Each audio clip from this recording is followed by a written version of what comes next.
आज देवकी जी की बड़ी बहू सुजाता विदा होकर अपने ससुराल आई थी। साथ में ढेर सारा दहेज भी लाई थी, जो कि देवकी जी ने मुंह खोलकर मांगा था। इसी दहेज के बल पर उन्होंने अपने बड़े बेटे की शादी सुजाता से की थी। क्योंकि उनका बड़ा बेटा बैंक में काम करता था और इनके हिसाब से वह सरकारी नौकरी करता था, तो उसे ज़्यादा दहेज भी मिलना चाहिए था। सुजाता के दहेज में घर के सारे सामान जैसे टीवी, फ्रिज, वॉशिंग मशीन वगैरह जितना कुछ भी होता है, और साथ ही साथ ढेर सारे जेवर भी थे।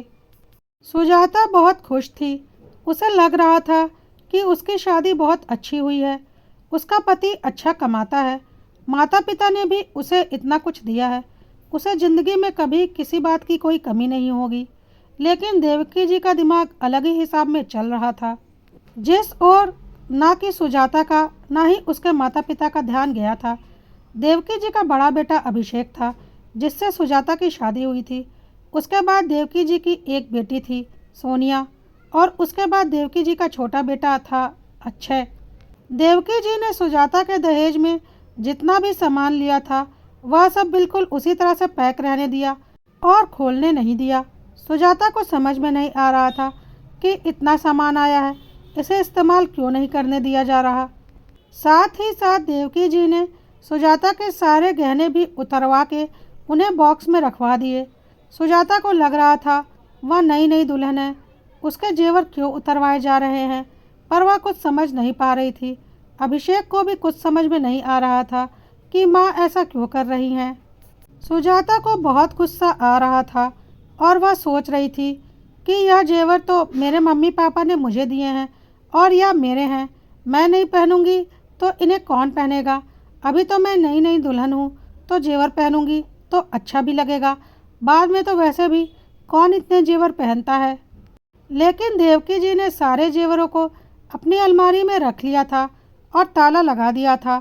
सुजाता और अभिषेक दोनों को यह बात बहुत अजीब लग रही थी, और जितने भी सामान सुजाता के दहेज में थे, वह सब ऊपर वाले फ्लोर पर एक रूम में रखकर ताला लगवा दिया गया था। जबकि घर का फ्रिज खराब होने की स्थिति में था, लेकिन देवकी जी ने नया फ्रिज नहीं खोलने दिया। वैसे भी उनसे कौन बहस कर सकता था, क्योंकि वह बहुत ही लड़ाकू किस्म की औरत थी।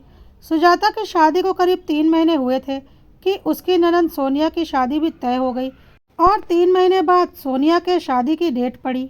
फिर एक दिन सुजाता ने देवकी जी से बोला, अब तो सोनिया दीदी की शादी होने वाली है, आपको और सोनिया दीदी को तो काफ़ी खरीदारी करनी होगी, तो आप लोग अभी से खरीदारी शुरू कीजिए, नहीं तो फिर वक्त नहीं मिलेगा।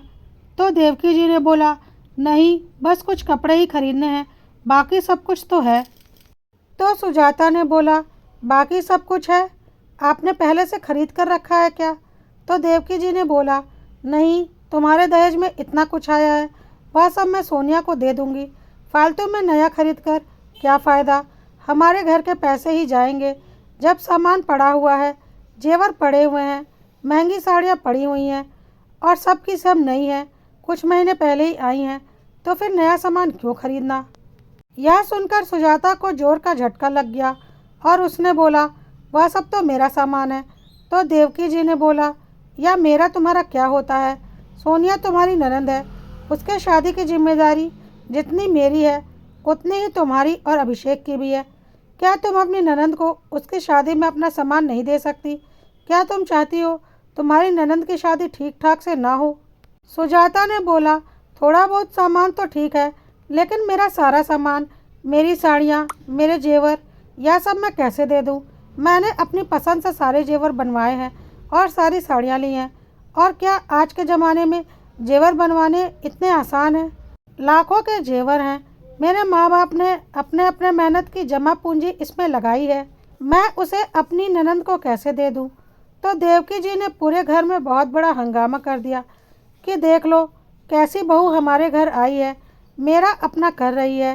देवकी जी के हंगामा करने के बाद सोनिया, अक्षय और सुजाता के ससुर ने भी सुजाता को काफ़ी कुछ उल्टा पुल्टा सुना दिया और बोला, बहुत ही स्वार्थी लड़की है जो हमारे घर की बहू बनकर आ गई है।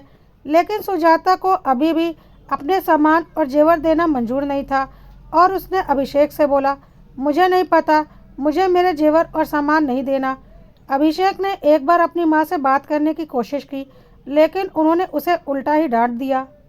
तू तो जोरू का गुलाम है, वह जो बोलेगी वही तू सुनेगा। नहीं है मेरे पास सोनिया की शादी में जेवर और कपड़े खरीदने के पैसे, तो क्या मैं अपनी बेटी की शादी ना करूं? अभिषेक के पास माँ की बातों का कोई जवाब नहीं था। अभिषेक के पिताजी ने अभिषेक से बोला, बेटा तू चिंता क्यों कर रहा है, एक बार सोनिया की शादी हो जाने दे। कुछ दिनों बाद जो हमारे हाथ में पैसे आ जाएंगे तो हम सुजाता के लिए नए जेवर बनवा देंगे और उसे जो सामान चाहिए वह भी दिलवा देंगे। अभी अपनी बहन की शादी ठीक ठाक से हो जाने दे, नहीं तो बहुत बड़ी मुसीबत आ जाएगी। अभिषेक के पास अब कोई चारा नहीं था। वह सुजाता को मनाने चला गया। सुजाता ने अभिषेक को बहुत खरी खोटी सुनाई और बोला, एक तो सारे घर की जिम्मेदारी तुमने ले रखी है, तुम्हारा भाई कमाता है और रखता है, घर में 1 रुपया भी खर्च नहीं करता। माँ बाप हर टाइम यही रोना रोते हैं कि हमारे पास पैसे नहीं हैं। क्या जोड़ा है उन्होंने सारी ज़िंदगी कि अपनी बेटी की शादी तक के लिए भी उनके पास पैसे नहीं हैं और बहू का सामान देकर उसकी शादी की जा रही है। और जब तुम अपना सारा पैसा अपने परिवार पर ही खर्च कर रहे हो तो फिर कल को हमारा परिवार होगा तो तुम्हारे पास क्या जमा पूंजी रहेगी, और फिर तुम क्या मेरे लिए यह सारे जेवर दोबारा बनवा पाओगे? मान लो कल को हम अकेले भी रहे और सिर्फ हमारे परिवार की जिम्मेदारी हमारे ऊपर रहे, तब भी क्या हमारे और खर्चे नहीं होंगे? जो तुम मुझे इतने जेवर बनवा कर दे दोगे, क्या पता उस वक्त तुम्हारी बेटी हो जिसकी शादी के लिए तुम्हें जेवर बनवाने पड़े। तब तुम बेटी के लिए जेवर बनवाओगे या बीवी के लिए? क्योंकि मेरे मम्मी पापा ने तो बचपन से ही मेरी शादी के लिए जेवर बनवाने के लिए पैसे जोड़े थे, जो कि हम भी जोड़ेंगे। लेकिन तुम्हारे माँ बाप का समझ में नहीं आता कि क्या उन्होंने अपनी बेटी की शादी के लिए कोई पैसे नहीं जोड़े? ऐसा हो सकता है क्या? अभिषेक ने बोला, मुझे कुछ समझ में नहीं आता, लेकिन अब मैं मम्मी पापा से बहस नहीं कर सकता। ऊपर से सोनिया और अक्षय भी उल्टी सीधी बातें कर रहे हैं। उन्हें लग रहा है हम सोनिया की शादी नहीं होने देना चाहते। मैं मजबूर हूँ, तुम्हें अपने जेवर और सामान देने ही पड़ेंगे। और सुजाता को ना चाहते हुए भी अपने दहेज का सारा सामान और अपनी महंगी साड़ियाँ और जेवर अपनी ननद सोनिया को देने पड़े। और सोनिया सुजाता का सारा सामान लेकर अपने ससुराल विदा हो गई। सुजाता अंदर से रो रही थी, पर वह कुछ नहीं कर पा रही थी। उसका सारा गुस्सा अभिषेक पर निकल रहा था, लेकिन घर के बाकी लोग बहुत खुश थे कि बहुत ही कम पैसों में सोनिया की शादी निपट गई, क्योंकि सब कुछ तो उन्हें करा कराया मिल गया था। सोनिया की शादी के करीब 1 साल बाद उसके देवर अक्षय की शादी हुई। अक्षय की बीवी भी अपने साथ अच्छा खासा जेवर, कपड़ा और सामान लेकर आई थी, जिसे देखकर सुजाता को बहुत गुस्सा आ रहा था, क्योंकि सुजाता के पास तो अब कुछ भी नहीं बचा था। जब भी कोई त्यौहार आता, सुजाता की देवरानी रीमा अपने भारी भारी जेवर पहनकर पूरे घर में घूमती रहती और सुजाता के पास जेवर के नाम पर बस गले में पड़ी एक चेन होती। सुजाता ने 1-2 बार अपने ससुर जी से जेवर बनवाने की बात की थी, लेकिन उन्होंने टाल दिया। देवरानी के आ जाने के बाद से सुजाता और देवरानी में खटर पटर शुरू हो चुकी थी, इसलिए देवकी जी ने दोनों को अलग अलग फ्लोर में कर दिया और बोला, अपना अपना बनाओ और खाओ और लड़ाई झगड़े मत करो। देवकी जी सुजाता और अभिषेक के साथ ही रहती थी, क्योंकि उन्हें पता था रीमा और अक्षय बहुत तेज़ और मुंहफट है और वह उनकी और उनके पति की कोई सेवा नहीं करने वाले। रीना अपना सारा दहेज का नया सामान लेकर अलग हो गई थी और अपना अच्छा घर संसार बसा लिया था, और सुजाता के पास अपने ससुराल का पुराना टूटा फूटा सामान था और सास ससुर की जिम्मेदारी भी। इसके कुछ दिनों बाद करवा चौथ का त्यौहार पड़ा। सोनिया भी अपने मायके आई हुई थी। त्यौहार के दिन सोनिया और रीना ने अपने अपने भारी जेवर पहने और भारी साड़ियाँ पहनी। सुजाता के सामने सोनिया उसी के जेवर पहनकर चहक रही थी और रीना ने भी काफ़ी भारी जेवर डाल रखे थे। सुजाता के पास जेवर के नाम पर कुछ भी नहीं था। अब तो सुजाता की आंखों में आंसू आ गए और उसने घर में बहुत हंगामा किया और बोला, मुझे कुछ नहीं पता, मेरे सामने ही मेरी ननद मेरे ही जेवर पहनकर घूम रही है और मेरे ही पास जेवर नहीं है। क्या मैं इस घर की बहू नहीं हूँ? एक बहू जेवरों से लदी हुई है और एक बहू के पास कुछ भी नहीं। तो रीना ने बोला, आपके पास जेवर नहीं है तो आप मुझसे जल रही हैं। आपके पास जेवर नहीं है तो खरीद लीजिए। मैं मेरे जेवर आपको थोड़ी ना दे दूँगी। तो सुजाता ने बोला, अच्छा, तो मेरे जेवर कहाँ गए? तुम्हें कुछ पता भी है? या जो हमारी ननद सोनिया है ना, इसने जो जेवर पहन रखे हैं वह मेरे जेवर हैं, जो कि मम्मी जी ने ज़बरदस्ती मुझसे लेकर उनकी शादी में उन्हें दे दिए थे। तो अब मुझे मेरे जेवर चाहिए, क्योंकि उसी वक्त मम्मी पापा ने यही बोला था कि बाद में पैसे होंगे तो हम तुम्हें जेवर बनवा कर दे देंगे। अब मुझे मेरे जेवर चाहिए, क्योंकि मुझे भी जेवर पहनने हैं। मेरी भी नई शादी हुई थी, लेकिन मैं कभी जेवर नहीं पहन पाई।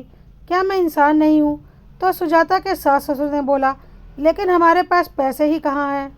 आज सुजाता किसी की नहीं सुनने वाली थी। उसने बोला, अगर आपके पास पैसे नहीं हैं तो आप जानिए, आपके बेटे की जिम्मेदारी मेरी नहीं थी जो मेरे सारे जेवर मुझसे ले लिए गए।